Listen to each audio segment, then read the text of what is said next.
Hello and welcome to बिटेनिंग। साथ में मिलके शुरू करते हैं जिंदगी की दूसरी इनिंग। तो सबसे पहले हम वजीर एक्स के अपडेट से बात करते हैं। जो वजीर एक्स ने एक एफिडेविट भेजा है, सबको ईमेल पे भेजा है, जितने भी यूजर्स हैं, और वो उस पे सपोर्ट मांग रहा है, राइट? कि इस एफिडेविट के बेसिस पे जो उसने अपना पक्ष रखना था कोर्ट के आगे, वो बेसिकली 6 महीने का टाइम मांग रहा है वजीर एक्स कि भैया हमें सुप्रीम कोर्ट, जो वहाँ पे सिंगापुर का कोर्ट है, ये 6 महीने का टाइम दे दो, कोई ना कोई सोल्यूशन लेके आएंगे। सोल्यूशंस उसने मेंशन किए हैं उस एफिडेविट में, पूरा केस मेंशन किया है। अब वो ये भी चाह रहा है कि कोर्ट को वो ये दिखाएगा कि वज़ीर एक्स कि भई हमें सपोर्ट मिला है, हमने ये सारा पक्ष रखा है, एफ़िडेविट लोगों को भेज दिया और लोगों से लास्ट में कुछ वोटिंग भी कराने को बोला है। जब आप अपनी ईमेल चेक करेंगे, अगर आप वज़ीर एक्स के यूज़र हैं, तो आपको एफ़िडेविट दिख जाएगा और उसके लास्ट में आपको दिख जाएगा कि सपोर्ट माँगा है, उसमें आप सपोर्ट करोगे कि नहीं करोगे, पूरा एफ़िडेविट पढ़ने के बाद, ठीक है? अब क्योंकि वो एफिडेविट एक लीगल डॉक्यूमेंट है, तो मैंने इसके ऊपर एक डिटेल के अंदर मैंने एक वीडियो बनाया था। अगर आप लोगों ने अभी तक वो वीडियो नहीं देखा है, वज़ीर एक्स एफिडेविट एक्सप्लेन्ड, तो इस वाले वीडियो को देख लीजिए। वीडियो ऑलरेडी बहुत अच्छा, मतलब 7,500 व्यूज़ इस पे हो चुके हैं। अगर आप समझना चाहते हैं कि मेरे को उसको सपोर्ट करना चाहिए, नहीं करना चाहिए, मुझे वोट करना चाहिए, नहीं करना चाहिए, इस वीडियो के अंदर पूरे तथ्य मेंशन है। आप इसके बेसिस पे डिसाइड कर सकते हो। ठीक है, अब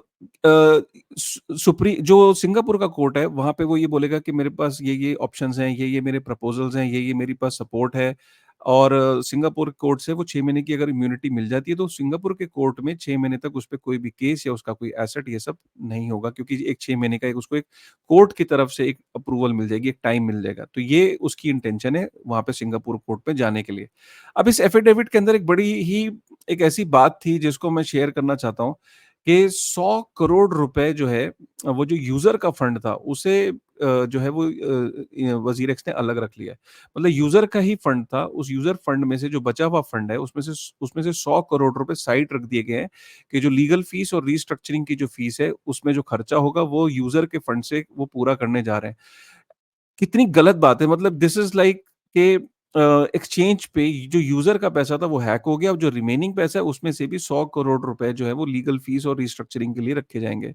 उनका ये कहना है कि वो ये इसलिए कर रहे हैं, जो एफिडेविट के अंदर लिखा है, और वो मैंने उसका स्क्रीनशॉट भी डाला है कि जी हमारा 149 मतलब 149 करोड़ बायनेंस के पास से अभी तक आया नहीं है। तो बायनेंस के पास कुछ इल्लिक्विड एसेट्स हैं, जो वहाँ से ट्रांसफर होने थे वज़ीर एक्स के फाउंडर्स को, क्योंकि कोर्ट के अंदर केस चल रहा है।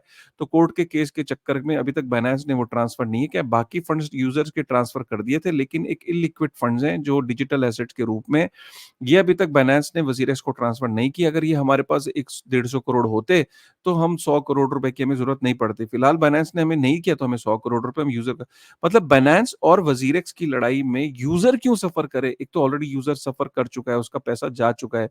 अब जो रिमेनिंग पैसा है उसके अंदर से भी 100 करोड़ रुपए लीगल फीस पे खर्चा होने वाला है, which is like pathetic, which is obviously, एक यूज़र के पर्सपेक्टिव से आप सोचो कि उसका क्या दोष था कि वज़ीर एक्स को उसने चूज़ किया और उसके 100 करोड़ रुपए जो है उसके साइड रख ले गए। एंड इसीलिए मैं कहता हूँ कि आपको निराश होने की ज़रूरत नहीं है कि सुप्रीम कोर्ट के अंदर केस चला गया, तो सिंगापुर कोर्ट में केस चला गया।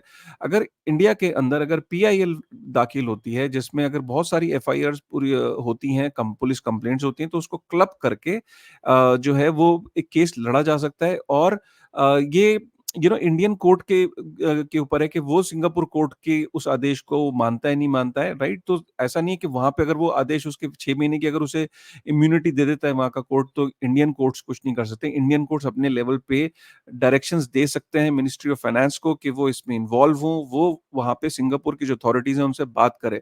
तो सारे दरवाजे बंद नहीं हुए हैं, और ऐसा नहीं कि सिंगापुर में केस चल रहा है तो इंडिया से कुछ नहीं हो सकता। इंडिया से आप अपने अगर आप केस करना चाहते हैं, तो ये आपका जन्मसिद्ध अधिकार है, या आपको इंडियन कॉन्स्टिट्यूशन ये आपको राइट देता है कि अगर आप इस चीज़ से नाखुश हैं, आप you are not happy, you can straight away go to the court and do the legal filings. और लीगल फाइलिंग जो है वो आप ऑनलाइन भी पुलिस कंप्लेंट्स फाइल कर सकते हैं, जो साइबर पोर्टल है उस पे जाके आप इसको 100% कर सकते हो, कोई आपको नहीं रोक रहा है, and you should do it if you are not happy. But if you want to understand कि निश्चल ने अपने एफिडेविट में क्या लिखा है, उसका मैं वीडियो मैंने यहाँ पे शेयर किया है, उसको आप जाके डिटेल में देख सकते हो। ठीक है? अभी निश्चल को करीब इसका ये क्लेम है कि 10,000 लोगों ने वहाँ पे उसको सपोर्ट किया है, अभी तक जो उसने एफिडेविट दिया है। क्योंकि अब 10,000 लोग वो कौन से हैं, क्या हैं? बट उसको ये 10,000 लोगों का उसने ट्वीट किया कि उसको सपोर्ट मिला है। बट आपको सपोर्ट करना ही नहीं करना है, before you take any decision, watch this video and then decide कि आपको करना क्या है, ठीक है? और if you are not happy, all the legal options are available, do not be discouraged कि भैया ये सिंगापुर में चल रहा है तो यार इंडिया में तो कुछ हो नहीं सकता। बिल्कुल हो सकता है, सिर्फ विल पावर की ज़रूरत है और कलेक्टिव एफर्ट की ज़रूरत है, ठीक है?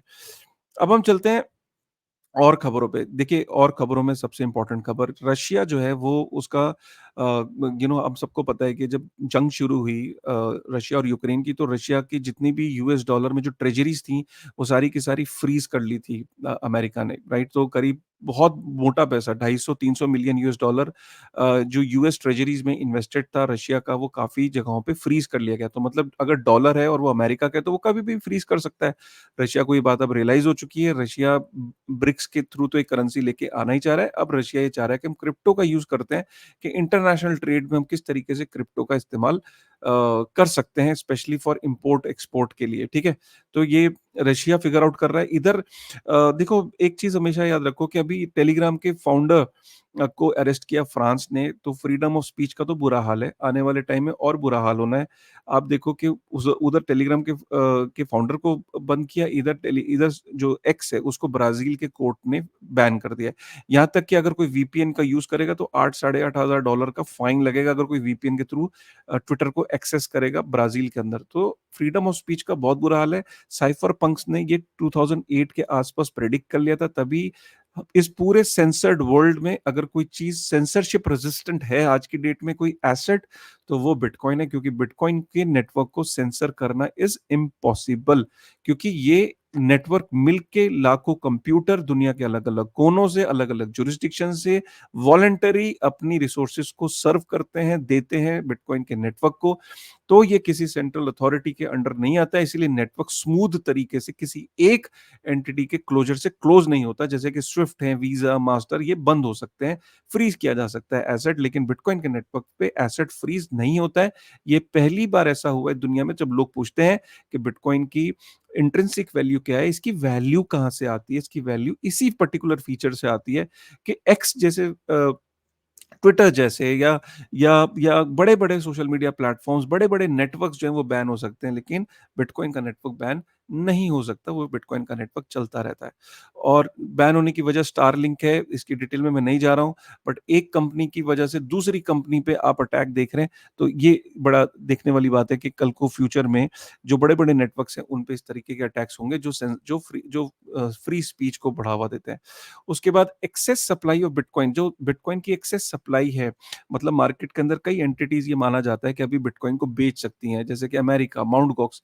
इस फिगर को देखिए, या अमेरिका के पास 2,03,000 बिटकॉइन है, चाइना के पास 1,90,000 बिटकॉइन है। पब्लिक का ये मानना है इस टाइम, जो सेंटिमेंट है, कि माउंट गॉक्स का अभी भी 47,000 बिटकॉइन मार्केट में बिकने आएगा और अमेरिका भी बिटकॉइन को बेच सकता है, 2,03,000 बिटकॉइन है उसके पास। ये दो पर्टिकुलर रीजंस की वजह से अभी भी मार्केट के अंदर एक बुलिश बेरिश सेंटिमेंट है कि यार ये कभी भी मार्केट के अंदर बिक सकता है। फैक्ट ये है कि देखो यार, इसको आप अवॉइड नहीं कर सकते, अब कंपनीज़ बड़ी होती जा रही हैं, कंपनीज़ बिटकॉइन को बाय कर रही हैं दबा के। अगर आप इसको इस तरीके से देखें, इस वाले सेगमेंट में देखें, 3,40,000 बिटकॉइन जो है, वो जो ये कंपनीज़ हैं, जो पब्लिक लिमिटेड कंपनीज़ ने अपनी बैलेंस शीट पे डाल लिया है, वो 3,40,000 बिटकॉइन है। ईटीएफ्स को मिला लें तो 91,000 बिटकॉइन। अगर हम टोटल प्राइवेट कंपनीज़ और ईटीएफ को मिला लें तो 1.24 मिलियन बिटकॉइन इन कंपनियों के और ईटीएफ के पास है, which is 6.29% of all the circulating Bitcoin की सप्लाई। तो ऑब्वियसली इंस्टीट्यूशंस बहुत बहुत बढ़ते जा रहे हैं, उनकी एलोकेशन, उनका कंट्रोल बिटकॉइन के अंदर, उनका शेयर बढ़ता ही चला जा रहा है। ये वेबसाइट को आप बुकमार्क कर लेना, और इस वेबसाइट के अंदर जितनी भी दुनिया भर की जो कंपनीज हैं जहाँ पे बिटकॉइन है, उनकी उनकी बैलेंस शीट पे वो यहाँ मेंशन्ड है, चाहे वो कनाडा हो, चाहे वो स्विट्जरलैंड हो, चाहे वो यूके हो, चाहे वो जर्मनी हो, चाहे वो दुनिया की कोई भी, चाहे वो जापान हो, कोई भी दुनिया की कंपनी हो, यहाँ मेंशन्ड है कितना उसके पास बिटकॉइन है और कितना उसके पास परसेंटेज शेयर है। जैसे माइक्रो स्ट्रेटजी के पास 1.08% है, तो मैराथन, गैलेक्सी, टेस्ला, ये सब अमेरिकन कंपनीज हैं। यहाँ पे कैनेडियन कंपनी हाइव डिजिटल आती है, और अगर हम नीचे चलें तो कैनेडियन है, यूके की है, so like I mean Japan की है, तो यहाँ पे कंपनियाँ बढ़ती चली जा रही हैं। उनको ये आप ये देख सकते हो ब्लैक रॉक ने इथेरियम का जो ईटीएफ है वो ब्राज़ीलियन स्टॉक एक्सचेंज पे लॉन्च कर दिया है और रशिया की मैंने आपको खबर बता दी है। उसके बाद हेनले ग्लोबल का एक क्रिप्टो अडॉप्शन इंडेक्स आया है 2024 का। उसने ही बताया कि नंबर 1 पे सिंगापुर है out of total score of 60। Hong Kong number 2, number 3 UAE, number 4th पे यूएसए है, 5th पे यूके है, 6th पे माल्टा है, 7th पे ऑस्ट्रेलिया है, 8th पे मलेशिया है, 9th पे कनाडा है और 10th पे थाईलैंड है। इसमें इंडिया का नाम नहीं है। तो 20 टॉप 20 कंट्रीज में इंडिया का नाम नहीं है। हेनले की क्रिप्टो अडॉप्शन इंडेक्स में नंबर 1 पे सिंगापुर है और नंबर 3 पे यूएई है। लोग पूछते हैं ना यूएई जाना है, भैया ये रीज़न है यूएई जाने का। उसके बाद यार ये जो क्रिमिनल्स हैं, क्रिमिनल्स नहीं कहूँगा, उसमें क कुछ लोगों के तो केस चल रहे हैं। तो क्रिप्टो से रिलेटेड जितने भी केस चल रहे हैं, जिनको भी प्रिज़न अलाउ मतलब प्रिज़न मिली है, जेल टर्म मिला है, तो उसमें नंबर 1 पे सैम बैंकमैन-फ्रिड है 300 महीने का और नम सबसे लास्ट में शामपांग जाओ है, सीज़ी जिसे कहते हैं, उनका 4 महीने का। बाकी किनको कितनी सज़ा मिली, ये अच्छी शीट है, इसके अंदर से आप ट्रैक कर सकते हो। यहाँ पे वेल्स फार्गो बहुत बड़ा एक वेल्थ मैनेजमेंट फर्म है, उसने अपने वेल्थ एडवाइजर्स को बोला है, इनके पास 1.7 ट्रिलियन यूएस डॉलर का ये एसेट देखते हैं, इन्होंने अपने एडवाइजर को बोला कि भैया बिटकॉइन को पिच करो जनरल पब्लिक को और they are trying to push hard कि बिटकॉइन ईटीएफ को पुश करो। टॉप 3 जो बिटकॉइन ईटीएफ कंपनीज़ हैं, वो 3.6% ऑफ द बिटकॉइन सप्लाई को होल्ड करती हैं आज की डेट में। ईटीएफ देखिए जनवरी में आए थे और कितने बड़े हो गए हैं साइज़ में और मैग्नीट्यूड में। पूरी दुनिया में लिक्विडिटी बढ़ रही है, मतलब मनी प्रिंटिंग शुरू हो चुकी है। Money printing 95 trillion US dollar में दुनिया भर में 95 ट्रिलियन यूएस डॉलर का मनी ऑलरेडी मार्केट में आ चुका है। एंड हिस्टोरिकली होता है क्या कि जब लिक्विडिटी बढ़ती है तो मार्केट के अंदर बिटकॉइन का प्राइस भी पंप होता है।